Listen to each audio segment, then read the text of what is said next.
Olá, comunidade querida do canal da ABPE. Esse programa também é retransmitido pelo Paz e Bem. Eu sou Carla Pavão e hoje nós, com muita alegria, recebemos aqui o Lindenberg Castro. Ele é licenciado em Filosofia e Pedagogia, é mestre em Ensino de Filosofia, professor da Rede Estadual do Ceará, psicanalista e fundador do IFEHP, né, que é o Instituto de Filosofia Espírita Herculano Pires. Eu não sei se eles falam isso de alguma outra forma, ele vai contar para a gente.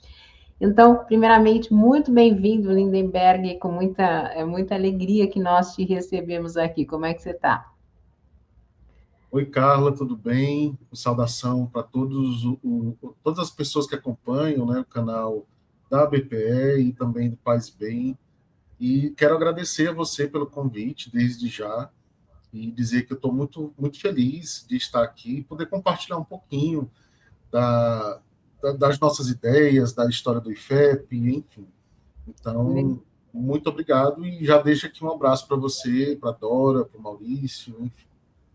Legal, obrigada. Aliás, essa iniciativa desse programa, né, partiu da Dora e do Maurício, para a gente justamente dar vozes, né, para todo esse trabalho que é feito dentro do espiritismo progressista, para nós também nos aproximarmos, né, um dos outros um pouquinho mais. A gente acaba assistindo muito nas redes, mas não tem esse bate-papo.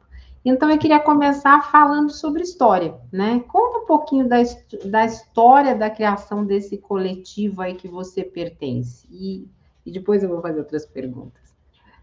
Ótimo. O surgimento do IFEP, que começou como IFPEC, Instituto de Filosofia Espírita do Ceará, ele está muito ligado com a pedagogia espírita. Porque, à época, em 2007, eu e um pequeno grupo de pessoas com 20 e poucos anos, 23, 24, enfim, a gente tinha muita inquietação de estudar o espiritismo numa vertente que não víamos dentro do centro espírita. Então a gente estranhava muito que certos temas não adentravam a casa espírita, certos autores não adentravam a casa espírita. Então nós fundamos um grupo de estudos que até então não havia denominação. Era um grupo livre que funcionava dentro de um centro espírita. No mesmo ano, nós tivemos a oportunidade de conhecer a Dora, no Congresso Nordestino de Pedagogia Espírita, que foi realizado aqui em Fortaleza. E para nós, assim, foi uma virada de chave gigantesca, né? Porque aí a gente conversou com a Dora, a gente conversou com o Alessandro Bigueto, a gente assistiu às palestras. À época, aqui, nós tínhamos o Instituto de Pedagogia Espírita do Ceará, então fazíamos muitas parcerias com eles também. Então a gente se fortaleceu para continuar nesse caminho, o caminho de uma autonomia que nós não víamos dentro do movimento federativo. Em 2009, finalmente a gente funda o então IFEC, que depois viria a se tornar o IFEP. E a gente escolheu a data do dia 25 de setembro, que é a data de nascimento do Herculano Pires. Né? Então, este ano, a gente completa 15 aninhos de existência. E aí, nesse percurso, né, os dois primeiros livros que a gente estudou foram a Pedagogia Espírita, do Herculano, e depois a Pedagogia Espírita, da Dora. E aí a gente foi percebendo que era uma veia nossa, assim, era uma habilidade. E a gente mantém essa habilidade até hoje, de fazer um letramento filosófico a partir do estudo de obras completas. Né? Inclusive, já aproveito para mencionar que nós vamos começar o estudo desse livro da Dora, sobre o Herculano, a construção do reino, no próximo dia 4. E aí a gente faz uma mediação de maneira que todos possam acompanhar, mesmo que a pessoa não seja da área de humanas, da área de filosofia. O letramento filosófico é uma das nossas principais características. Né? E eu esperei 15 anos, mais ou menos, 16 anos, para fazer um curso de pós-graduação em Pedagogia Espírita. Porque eu só pude fazer quando ele ficou, né, nas plataformas. Né? Uhum. Então, de maneira resumida, esse é um pouquinho da nossa história. Legal. Então você é um dos fundadores do IFEP, né? Agora eu acertei o Isso. nome. É Você é isso. um dos fundadores do IFEP. É curioso, né? Porque a Dora traz essa virada de chave para a gente, né? Uhum. Quando eu a conheci, eu também estava ligada ao movimento conservador tradicional dentro de uma grande federação há mais de 30 anos. E eu fui fazer o convite para o Paz e Bem. Ela veio para o Paz e Bem. E a partir disso eu também comecei a ver tudo bastante diferente e acabei ficando por outros caminhos, inclusive mediúnicos. Então ela tem essa, é, essa coisa de fazer, de despertar consciências, né? Uhum. Então Sim. é muito legal. Eu queria que você dissesse para a gente um pouquinho o que, que você entende sobre espiritismo progressista. Como é que você vê? O que, que é espiritismo progressista para você? Então, esse termo, quando ele se popularizou, né, a partir da pandemia, gerou um debate dentro dos coletivos, porque haviam pessoas que concordavam, havia pessoas que discordavam, havia pessoas que diziam que era uma redundância, uma vez que o progressismo está na raiz do espiritismo, enfim. Mas esse termo, ele já foi utilizado bem antes por Humberto Mariotti, por Herculano Pires, né? Então, assim, não é algo completamente novo. Eu penso que o momento histórico em que nós estamos é que era novo, né? Mas esses pensadores que construíram uma pequena tradição socialista e progressista dentro do movimento espírita, eles já entendiam dessa maneira. Então, na visão, pegando a visão dos dois e também o que eu penso, né, uma visão progressista é uma visão aliada da ciência. Então, o diálogo com a ciência vai ser sempre um diálogo crítico, não de aceitação plena e nem de invisibilização ou cancelamento da ciência, mas um diálogo crítico. Né? É uma visão que não prescinde da filosofia, ou ampliando até, né, da área de humanas, de maneira geral, porque normalmente quando a gente fala em ciência, a gente pensa nas ciências duras tradicionais, né, a física, a química, etc. Mas a área de humanas é um corpo científico gigantesco. Então a gente tem aí sociologia, filosofia, antropologia, pedagogia, etc. Então é uma visão que vai estar sempre em diálogo também com a área de humanas. Do ponto de vista espiritual, e alinhando isso com uma perspectiva de cidadania, uma visão progressista também vai nos ajudar a não aceitar as visões conservadoras, liberais que estão presentes na sociedade. Então, um espírita progressista, ele em tese, ele está muito mais conectado com uma visão de transformação, de luta por direitos, de ampliação do próprio conceito de cidadania, de acolhimento em qualquer lugar onde você esteja no mundo. Aí já pensando na questão também dos refugiados, né? E é alguém que vai valorizar o conhecimento produzido a partir também dos pensadores que vieram antes da gente, inclusive o próprio Kardec. O que a gente vê no movimento espírita tradicional foi uma substituição de Kardec por outros pensadores, médiuns, espíritos, né? Enfim. Então, eu costumo dizer que o movimento espírita tradicional não é kardecista, por conta desse contexto. Então, uma outra característica do espiritismo progressista é retomar Kardec. Só que agora com uma visão mais crítica, inclusive quando precisa discordar das ideias de Kardec, ou quando precisa ampliar as ideias de Kardec, como a Dora muito bem faz, né? E outros pensadores também já fizeram. Inclusive, eu quero deixar aqui registrado, porque eu tenho divulgado esse livro em todo lugar que eu vou, porque para mim é um marco. O último livro da Kardec para o século XXI.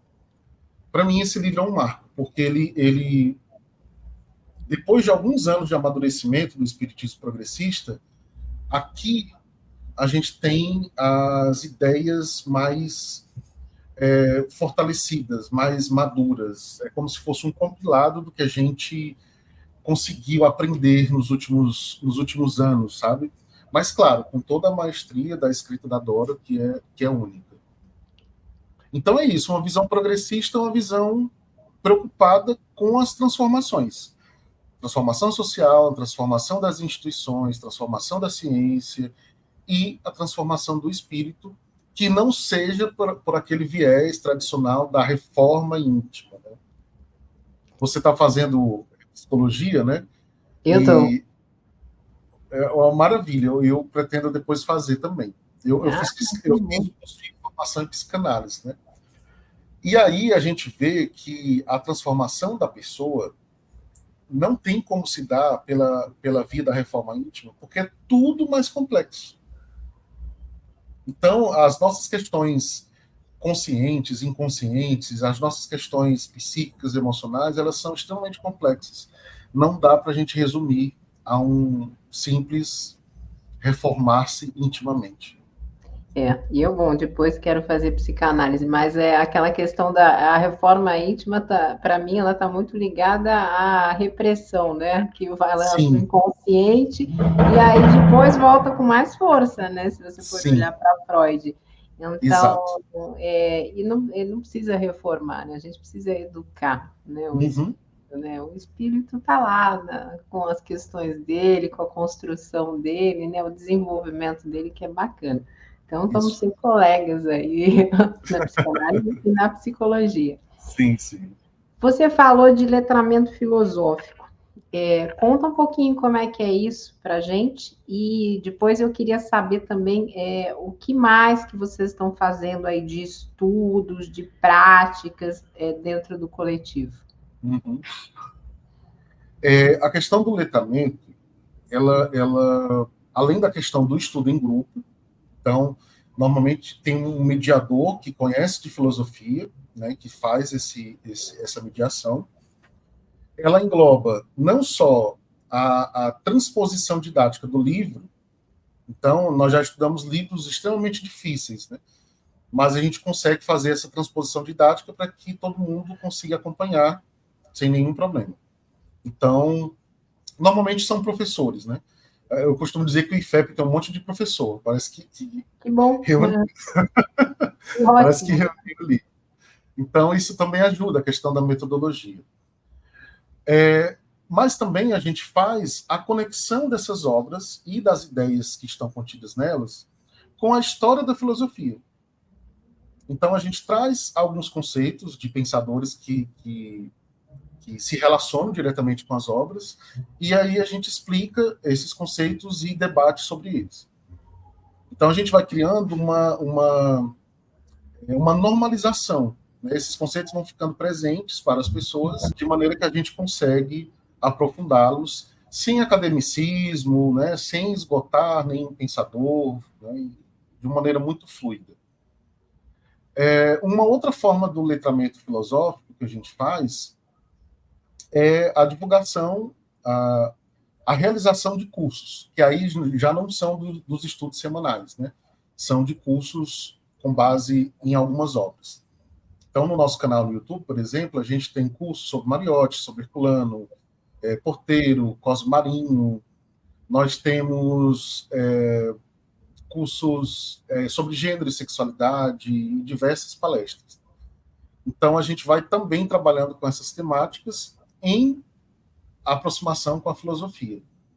Né? Então, a gente vai tentando desmistificar para as pessoas aquela ideia de que, nossa, a filosofia é tão difícil, é tão maçante, é tão, né, complicada. Na verdade, a filosofia pode ser extremamente pop, ela pode ser extremamente acessível, tudo vai depender da metodologia que a gente utiliza.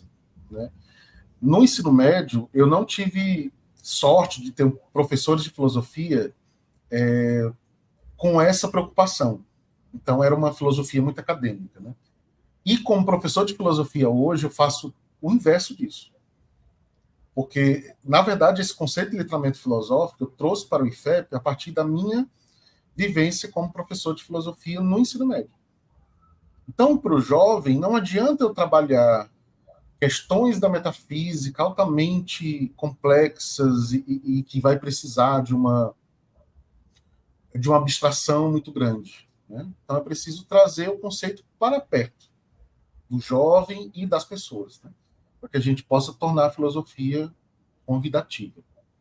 Você falou do Kardec para o século XXI. Você acha que esse livro dá para trabalhar a maêutica? Porque Sim, ele é todo em perguntas, né? E assim, eu não sei se você já pensou sim.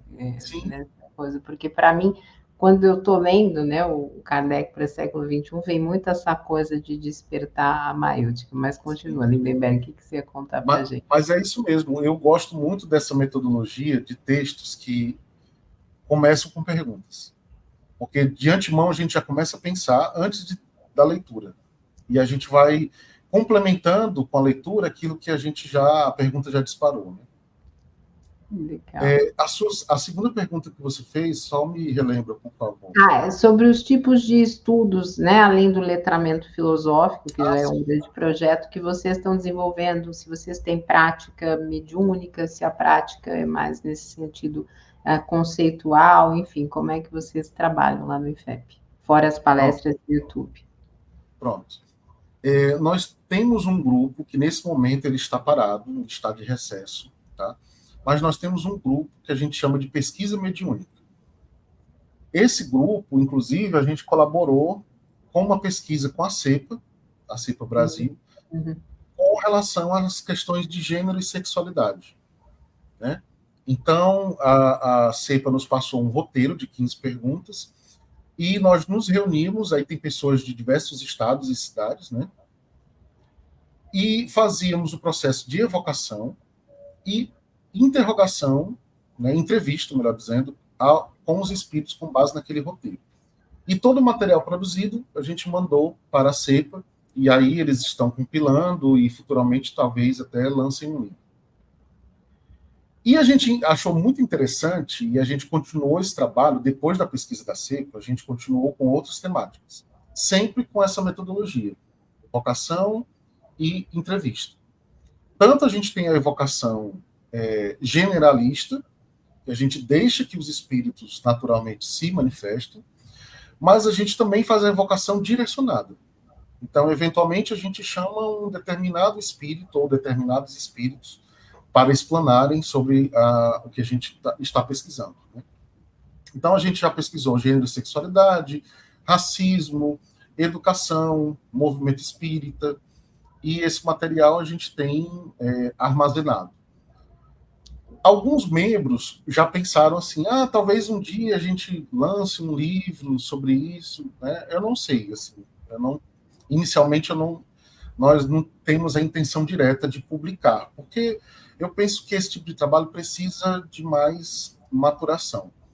Mas, em todo caso, para nós, né, que participamos do grupo, é um aprendizado gigantesco, assim, algo que, inclusive, a gente não achava que seria possível fazer com o trabalho virtual. E, na verdade a gente vê que é plenamente possível os médiuns costumam dizer que é como se existisse uma egrégora gigantesca conectando todas as cidades em que nós estamos na hora do trabalho. Né? Então, isso é fantástico. Sabe que eu tenho um grupo mediúnico, nós já estamos juntos há 5 anos, né? Fazendo uma mediúnica no formato kardeciano aí.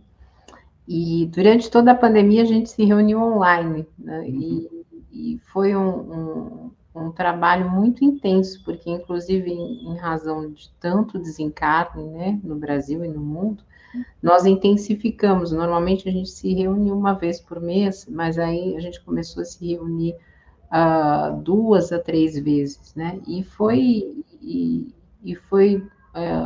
também um amparo muito grande para nós que estávamos naquela situação tão delicada, né? Então, esse trabalho, eu acho importantíssimo. Na época, eu até escrevi um livrinho sobre esse trabalho, eu depois acabei não publicando, mas eu acho que é um trabalho que futuramente ainda pode dar outros frutos, inclusive porque a gente pode ter convidados dos mais diferentes lugares, né? Sim, Então a diversidade fica muito, sim. muito abrangente. Carla, Oi. deixa eu aproveitar e fazer só um comentário para eu não esquecer. Claro. Sim. Existe pessoas que trabalham com evocação, e já existem grupos no Brasil e em outros países que trabalham com evocação. E existe uma lógica corrente, que é mais ou menos assim: você tem que evocar os espíritos superiores. Vou colocar aqui entre aspas. Né? Quem são os espíritos superiores, muitas vezes, dentro dessa lógica que eu estou me referindo? São os espíritos da codificação. Né? Então, Erasto, Santo Agostinho, etc, etc. E essa questão, ela sempre me incomodou. Por quê? Há espíritos que, sem serem altamente evoluídos no sentido moral, detêm conhecimento gigantesco sobre uma determinada área e podem perfeitamente colaborar com aquela área, sobretudo quando a gente inclui uma área que não foi pesquisada por Kardec, como gênero, como as questões étnicas e etc. Então, a gente quebrou com essa lógica. Então, não há necessidade de chamar toda hora espíritos altamente superiores, como dizem, né? Essa nomenclatura também, às vezes, ela incomoda um pouco, né? Porque nós temos especialistas. Há espíritos que não vão saber falar da sua área fazendo uma mediação com a espiritualidade. Claro, vai depender muito de cada um. Mas há espíritos que conseguem fazer essa relação muito naturalmente. Então, vou dar um exemplo aqui. Nós já tivemos comunicados, né, no nosso grupo de espíritos como Bell Hooks, como o próprio Herculano, Amália Soler, Mariotti, Porteiro, Foucault, Sartre, né, sem serem espíritos talvez considerados nessa nomenclatura da escala espírita, né, como da segunda ordem, da primeira ordem, mas eles têm muito a colaborar, muito. Então, a gente conseguiu quebrar um pouco dessa lógica de que, não, você tem que chamar o espírito superior que coordena o grupo. Primeiro que a gente já quebrou essa lógica na formação do grupo, porque nós não temos um mentor, nós temos 4. É um colegiado. Então, enfim, eu queria deixar registrado esse ponto, porque muitas vezes as pessoas têm receio de fazer evocação de espíritos ditos não superiores, achando que podem ter ali uma interferência, um problema e etc. E, na verdade, pode ser um trabalho extremamente fluido e rico também. Eu concordo e partilho dessa sua preocupação. Nós também temos uma preocupação de que essa mediúnica tenha um caráter interreligioso. Então, a gente recebe espíritos elevados e guias espirituais e, por que não, espíritos em sofrimento das mais diferentes espiritualidades, né? Porque a gente precisa dessa partilha, né, que é tão importante do lado de lá. E então isso tem sido um momento de muito aprendizado, né? E eu não acredito.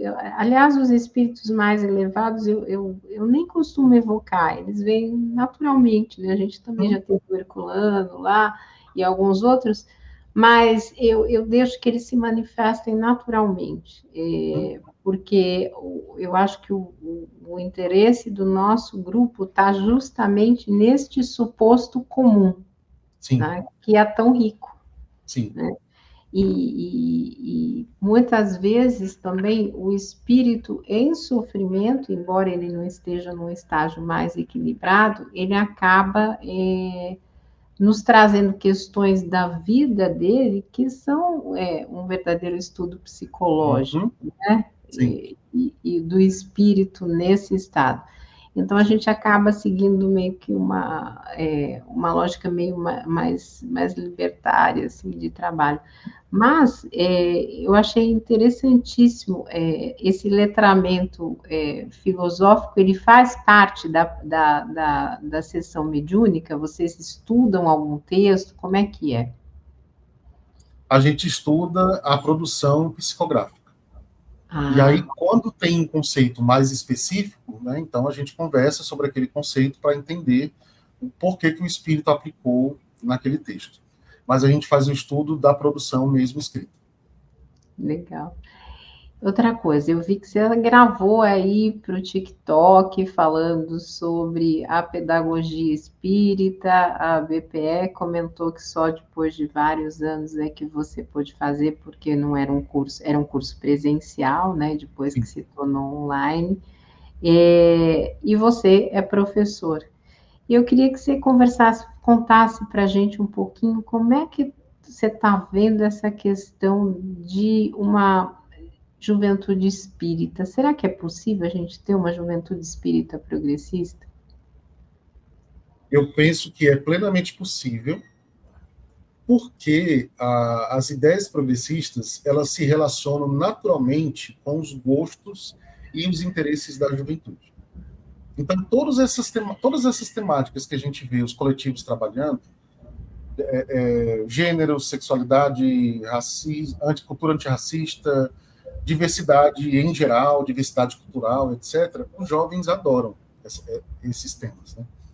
Só que nos falta ainda desenvolver uma metodologia que seja diferente daquela que o jovem já experimenta no movimento espírita tradicional.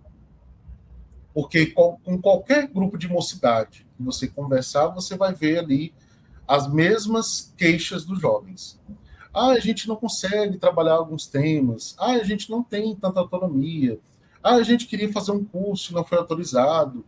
Porque tem aquela lógica de que o jovem precisa ser o tempo inteiro monitorado. Né? Então, ou a gente acredita no protagonismo juvenil, de fato, ou então a gente vai ficar ainda com esses modelos arcaicos e anacrônicos, né, que a gente vê dentro do movimento espírita tradicional. Inclusive, a juventude está deixando mesmo. Né? Assim como houve um esvaziamento dos centros espíritas após a pandemia, a juventude também está indo, porque ela não está encontrando ali o seu interesse. Mas, ao mesmo tempo, qual é a minha preocupação? Por que nós vamos fazer? Qual o objetivo de fazer uma juventude espírita progressista? Sabe? Porque o meu receio é uma tentativa de fazer uma continuidade, é uma tentativa de fazer futuro jovens espíritas que continuem o trabalho. Se for isso, tem que ter muita cautela para a gente não passar por cima da autonomia dos jovens em prol de um projeto de formação visando o proselitismo, visando adeptos, né? Quer dizer, como eu falei no vídeo, me parece muito mais importante que esses jovens, a gente possa ajudá-los a que eles desenvolvam um senso crítico e estejam engajados com a transformação da sociedade, do que simplesmente eles se dizerem espíritas. Então, alguns colegas às vezes colocam as experiências das igrejas neopentecostais, do movimento católico, como exemplos a serem seguidos. Mas esses grupos, eles têm um objetivo completamente diferente do nosso. Então, ali fica, salvo as raras exceções, né, ali fica claro um processo de formação para que esses jovens sigam aquela religião. Então, a gente precisa se perguntar, a gente quer isso também? Porque o meu receio é que a gente caia numa armadilha, sabe, Carla? Caia naquela armadilha de vamos trazer os jovens e vamos formá-los. Aí daqui a pouco a gente está fazendo a mesma coisa do movimento tradicional, sabe? Então, se vamos pensar numa juventude progressista, a gente tem que pensar metodologia, a gente tem que pensar objetivos. A gente já tem a pedagogia espírita completamente disponível para apoiar nesse projeto. E muito me espanta, sendo bem sincero com você, com quem está nos assistindo, muito me espanta que o movimento progressista ainda, em geral, não conheça a pedagogia espírita. Sabe? Então, é muito preocupante. Eu participo com a Dora de um grupo, um determinado grupo, e estava um debate sobre isso essa semana. E tanto eu como ela falamos da pedagogia espírita no debate. O silêncio foi sepulcral dentro. Então, a gente ficou pensando, ou as pessoas não conhecem, ou elas ainda têm muita má vontade com a proposta da pedagogia espírita. Então, temos temos a experiência de professores, a necessidade de desenvolver uma metodologia adequada e utilizar a pedagogia espírita que está disponível para nós aí, em tantas obras e professores que conhecem. Né? Sim. Eu acho que mais do que formado, que ter uma continuidade no movimento, a gente poderia, né, olhar para a questão mesmo de saúde mental desses jovens, né? Vai ser lançado agora um livro, eu não lembro muito bem o nome agora, nessa segunda-feira, que vai falar sobre essa questão de principalmente de 10 a 14 anos, o quanto, né, eles estão afetados pelas telas, a saúde mental. Então, assim, talvez, né, a gente possa, com a pedagogia espírita e com trazendo essa juventude, dar acolhimento e amparo, né, que, na minha humilde visão, seria o primeiro passo, né, evitando questões muito mais duras, né, posteriormente, né, porque a pessoa que se sente acolhida em um grupo, agora, em termos de psicologia do desenvolvimento, a autonomia é fundamental, porque na adolescência o jovem está justamente treinando, né, para essa autonomia, para essa criticidade, e nós, como um movimento que progressista e ligados à BPE, nós temos que ouvir, né? Ouvir e permitir que isso se manifeste, né, nesses jovens, até para aprender também, né? A gente tem muito a aprender com eles. Lembrando que o espírito não é jovem necessariamente, né? A gente está falando de mais do que o corpo. Então, eu particularmente nessa minha experiência de volta à sala de aula com muitos jovens, tem sido bastante gratificante ver os posicionamentos dele, você já trabalha com eles, então seria também uma troca, né, para nós, que estamos aí já há algum tempo nesta encarnação dentro do movimento espírita. Sim, sim. Bom, o papo está ótimo, mas eu queria aí pedir para você, assim, que você fale o que mais você quiser falar, e depois a gente já vai para as considerações finais, mas deixar aberto esse último momento aí para você se expressar livremente, Lindenberg.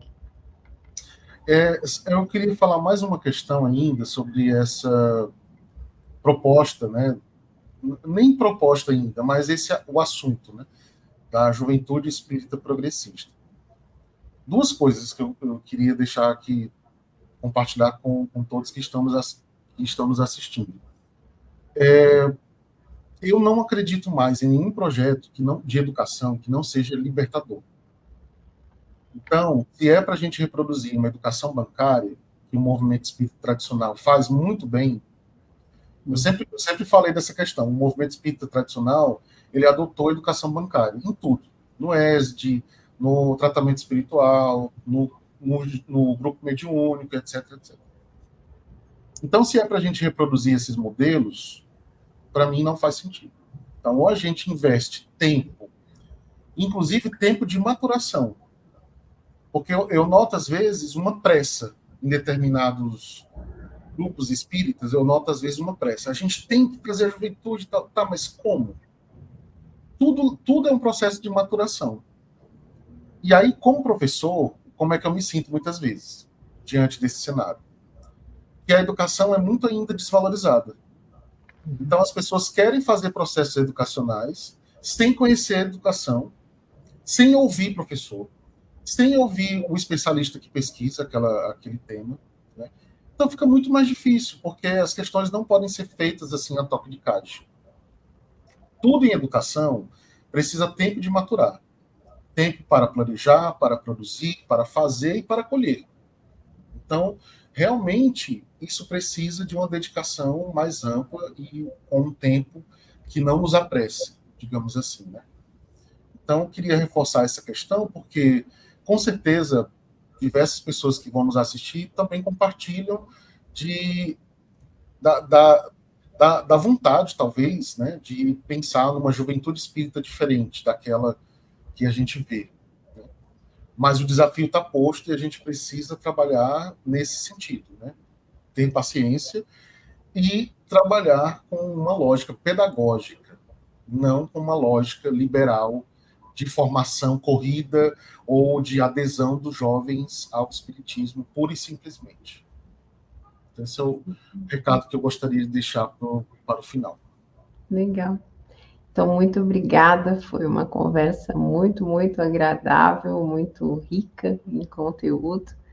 E eu queria deixar o meu beijo grande e futuramente a gente volta aí a conversar. Quem sabe a gente tem Claro. mais novidades nesse pensamento sobre os jovens, né? Exato. Obrigada, Lindbergh. Estamos à disposição. Grande beijo para você, obrigado pelo convite e um abraço a todos e todas que nos assistiram. Obrigada, um beijo.